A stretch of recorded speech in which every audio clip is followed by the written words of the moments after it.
Hi everyone, welcome to Chapter 2.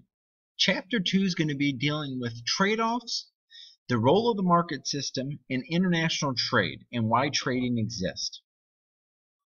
For this week, we want to understand the role of scarcity. You'll know that scarcity is something we discussed in Chapter 1. Scarcity is looking at how do we satisfy our unlimited wants given our limited resources. We can measure scarcity based on the price of a good. For example, water versus oil. You'll notice that oil will be more expensive, hence it'll be more scarce, as an example. Now, we're going to look at this graph. It's called the production possibility frontier, and it's going to look at a factory, an economy, a firm, and you can apply this to yourself as well, and how they produce two goods. The two goods are SUVs and sedans. So now if I own this factory, I'm only able to produce anywhere on this line right here. That's my maximum capacity. So when I look at this graph, I want to look at what is my production possibility to produce given my limited resources.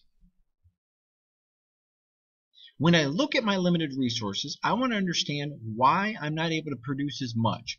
In all my resources, I can produce in this range right here. I'm not able to produce right here at point G because I don't have enough resources to satisfy those wants. Point F is attainable, but I'm not using all of my resources efficiently. So when you look at something like if I'm at point A, I'm producing 80 sedans and 0 SUVs. Now, if I go to point B, I have to give up something to produce more SUVs. So I'd have to give up producing 20 sedans to produce 20 more SUVs. This is called my opportunity cost, whereas your opportunity cost is looking at what you have to give up to get. And this is an important term that you'll have to evaluate for this week when you look at the role of opportunity cost.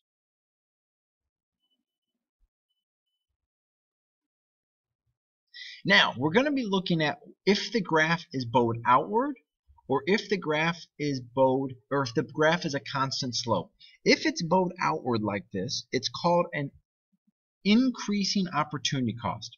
Increasing opportunity cost is focused on the role of how resources are not able to produce the same amount. So if I have machines producing automobiles, they're not going to be the same machines that are producing tanks. So it's going to create a challenge. And given that it creates this challenge, I'm going to have to hire more and more people maybe that are specialized in the production of automobiles or tanks to produce the same amount. So this is why you might see it bowed outward. Now, economic growth. Anytime you see the curve shift to the right, you'll notice that economic growth exists. And economic growth exists from an outward shift. Now, if you look at this graph, you see economic growth or technological change, but it's only in one industry right here, automobiles. It's not in the tank industry. And given that we're producing more automobiles rather than tanks, you'll notice that the technological change only occurred in one industry. Now, when we look at specialization, this is another key term. This is why we trade goods and services. In theory, specialization is focused on in a country or a firm that is able to do something well. And sorry about that. And when you look at this firm or country, the things that they do well, they should be able to produce and ship out the remaining stuff. Trade allows us to focus on firms that specialize, and when they specialize, they're the ones that are going to export those products and produce them. Whether firms or countries that are not able to do it that well, they're going to be the ones that are going to import those products. So specialization is a very important concept for this week. Now, you'll look at this example right here with comparative advantage.